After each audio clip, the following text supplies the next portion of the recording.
नमस्कार दोस्तों, आप सबों का एग्जाम्स फ्रेंड में स्वागत है। आज के इस वीडियो में हम बात करने वाले हैं झारखंड सहायक आचार्य 26,001 भर्ती के संबंध में। एक नई नोटिस आई है, नोटिस नंबर 68। उसके बारे में आपको विस्तृत जानकारी मैं दूंगा। जैसा कि आप देख पा रहे हैं, जेटेट अभ्यर्थियों का परिणाम घोषित, गणित और विज्ञान का परिणाम आया है। शॉर्ट लिस्टेड किया गया कैंडिडेट को और डीवी के लिए बुलाया गया, उसके बारे में जानकारी दूंगा। कट ऑफ कितना रही है, कितने नंबर वाले लोग पास हुए हैं, वो भी आपको मैं बताऊंगा। सीटेट वालों के लिए अब आगे क्या, इसके बारे में भी चर्चा करूंगा। और सबसे इम्पोर्टेंट बात, दूसरी लिस्ट आएगी या नहीं, इस पर आपको मैं कंफर्मेशन दूंगा और सटीक जानकारी दूंगा। तो चलिए सबसे पहले उस पीडीएफ को ओपन कर लेते हैं। यदि आप मेरे चैनल पर नए हैं तो इसे सब्सक्राइब कर लीजिए और वीडियो को लाइक कर अपने फ्रेंड्स के साथ शेयर कर दीजिए। फ्रेंड्स, ये आप देख सकते हैं नोटिस, झारखंड प्रारंभिक विद्यालय प्रशिक्षित सहायक आचार्य संयुक्त प्रतियोगिता परीक्षा 2023 आवश्यक सूचना 68/6/25 को ये अपडेट हुई थी। मुख्य बातें जो है वो मैं आपको बताऊंगा ताकि समय कम लगे और जानकारी आपको ज़्यादा मिले। मुख्य बातें हैं, सबसे प्रमुख बातें ये हैं, 9/6 से लेकर 13/6 तक 2 पालियों में इनको डीवी के लिए बुलाया गया है। टाइम देख लीजिए आप, 10:30 से 1:30 बजे तक और 2:30 से 5:30 बजे तक, ये दोनों पालियों में बुलाया है। और सबसे महत्वपूर्ण चीज़, 1 घंटा पहले आपको वहाँ पहुँच जाना है, जहाँ पे आपका डीवी किया जाएगा 1 घंटा पहले वहाँ पे पहुँच जाना है। दूसरी महत्वपूर्ण बातें जो आपको करके जाना है, अभ्यर्थी जांच हेतु ऑनलाइन आवेदन में की गई प्रविष्टियों से संबंधित प्रमाण पत्रों की मूल प्रति, 100 हस्ताक्षरित छाया प्रति तथा हाल में खींचा गया एक पासपोर्ट आकार का रंगीन फोटो लेकर जाना है आपको। मतलब आप सभी प्रमाण पत्र जो आप छाया प्रति देंगे उसमें सेल्फ अटेस्टेड करेंगे, आप साइन करेंगे और जमा करेंगे, और मूल प्रति तो आपको लेके ही जाना है, ये आपको ध्यान रखेंगे। जो अभ्यर्थी प्रमाण पत्रों की जांच में उपस्थित नहीं होंगे अथवा वांछित प्रमाण पत्र प्रस्तुत नहीं करेंगे, उन्हें अलग से समय नहीं दिया जाएगा। बहुत महत्वपूर्ण है, उनकी अभ्यर्था समाप्त करने पर आयोग निर्णय ले सकता है, हानि की जैसे चाहे तो जो लोग प्रेजेंट नहीं होंगे उनका अभ्यर्थता को समाप्त भी कर सकती है। आगे बढ़ते हैं, जो महत्वपूर्ण चीज़ें हैं ये सब आपको तो भूलना ही नहीं है। पहला ये देख लीजिए, 10th का सर्टिफिकेट, इंटरमीडिएट का सर्टिफिकेट, और जो आपने भरा हो ऑनलाइन के टाइम में, बीएड है, डीएलएड है, डीएड है, जो भी आपने दिया है। 50% वाला भी एक ध्यान रखिएगा। 45% बहुत लोगों के मन में है कि 5% छूट है क्या, तो ओनली इस पॉइंट को नोट कर लीजिए, आपका सारा मन का भ्रम दूर हो जाएगा। इसी पॉइंट में सारा कुछ छुपा हुआ, आपको इसके बाद कहीं नहीं मिलेगा 45%। ये देख लीजिए, यहाँ पे बहुत सारा पॉइंट है, पर यहाँ पे आपको कहीं भी 45% नहीं दिख रहा है, तो छूट है या नहीं आपको खुद ही समझ में आ जाएगा।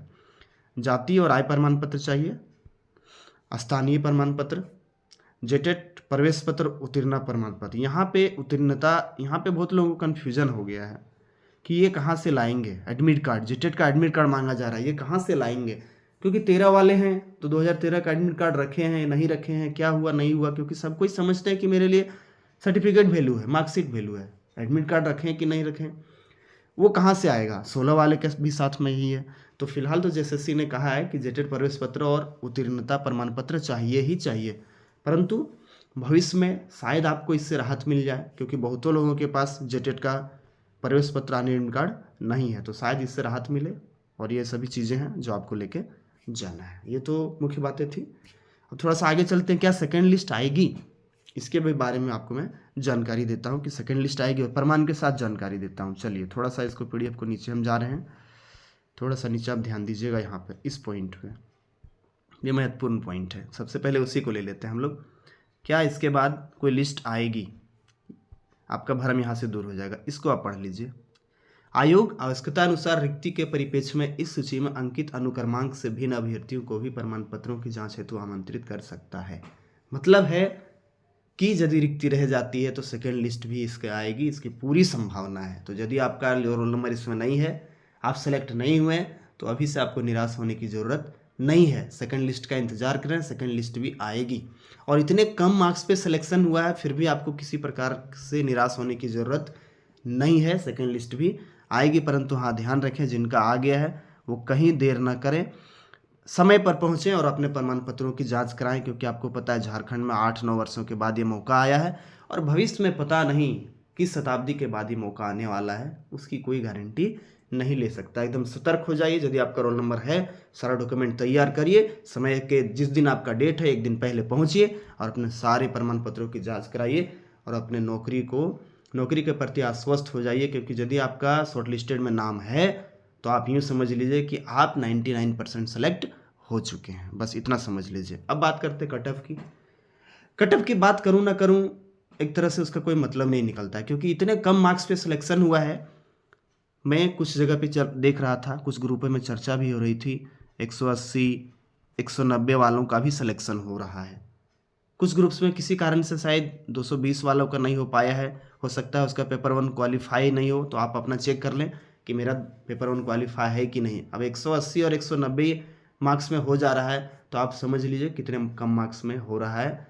तो यहाँ पे कट ऑफ की कोई बात करना ही बेईमानी होगी। कट ऑफ की बात वहाँ किया जाता है जहाँ पे, याद होगा आपको, पीजीटी में 300 नंबर में 297 पे हुआ था, वो होता है कट ऑफ। यहाँ पे कट ऑफ की तो कोई बात करना ही बेईमानी होगी अपने आप में। ये हो गई। अब बात करते हैं सीटेट के लिए अब आगे क्या, जो महत्वपूर्ण पॉइंट है सीटेट के लिए अब आगे क्या। तो याद रखिए सीटेट के लिए अब आगे क्या रास्ता बचा हुआ है, इसके संबंध में जो लोग सीटेट से जुड़े हुए हैं उन्हें पता है क्या रास्ता है, क्या किया जा सकता है, क्या रिव्यू पिटीशन भी एक ऑप्शन बचा हुआ है, क्या इसके लिए लोग जा चुके हैं, क्या नहीं गए हैं, क्या ये भी मालूम होगा। हाईकोर्ट में भी कुछ केस था, उसका क्या हुआ, वो कहाँ तक बढ़ा है सीटेट के लिए। हाँ, सबसे इम्पोर्टेंट चीज़, यदि आप सीटेट के अभ्यर्थी हैं, यदि आपको लगता है इसमें अभी भी कुछ बचा हुआ है, यदि आपके लीडर्स चाहे जो भी हो, यदि आपको कहते हैं कि अभी भी इसमें बहुत कुछ है और आप अफोर्ड कर सकते हैं, पैसे को अफोर्ड कर सकते हैं, मतलब आप सेल्फ अर्निंग कर रहे हैं, खुद से पैसे कमा रहे हैं, अफोर्ड कर सकते हैं, तभी आप इसमें आगे बढ़िए। यदि आपके पास पैसा है, सेल्फ अफोर्ड करने लायक हैं, तभी इसमें आप आगे बढ़िए। ऐसा नहीं कि आप पेरेंट्स पे डिपेंडेबल हैं, जो कि होना नहीं चाहिए, इतनी उम्र के शायद ही होते हैं। पेरेंट्स पे डिपेंडेबल हैं तो पेरेंट्स से पैसा लेके आप केस में पैसा मत लगाइए। यदि हाँ सेल्फ अफोर्डेबल हैं तो बिल्कुल लगाइए। यदि आपके लीडर्स जो आपको भरोसा दिलाते हैं आगे बढ़ने का, यदि कुछ बचा हुआ है, कुछ संभावना है, तो आप बिल्कुल आगे बढ़ सकते हैं। परंतु ध्यान रहे, यदि आप डिपेंडेबल हैं, पेरेंट्स डिपेंडेबल हैं, तो आगे बढ़ने से आपको पहले सोचना चाहिए। और हाँ, आपको सही लोगों के साथ आगे बढ़ना है, क्योंकि बहुत ऐसे लोग हैं जो हवा में बातें कर रहे हैं, हवा में फेंक रहे हैं, एक बार रिटर्न गियर लगा रहे हैं तो एक बार फॉरवर्ड गियर लगा रहे हैं। तो वैसे लोगों से आपको बचने की भी ज़रूरत है। परंतु यदि आपको लगता है कुछ है तो आप आगे बेशक बढ़ सकते हैं। उन सबों के लिए जिनका नाम इसमें शॉर्ट लिस्टेड है, आप सबको बधाई। आप जाएं और अपने डॉक्यूमेंट का वेरिफिकेशन अच्छे से कराएं, सारे पेपर्स को लेके जाएं, एक भी पेपर्स ना छोड़ें, समय पे पहुंचें और अपने नौकरी को सुनिश्चित करें। उम्मीद करता हूं इस वीडियो में आपको कुछ इन्फॉर्मेशन दिया, महत्वपूर्ण जानकारी दिया।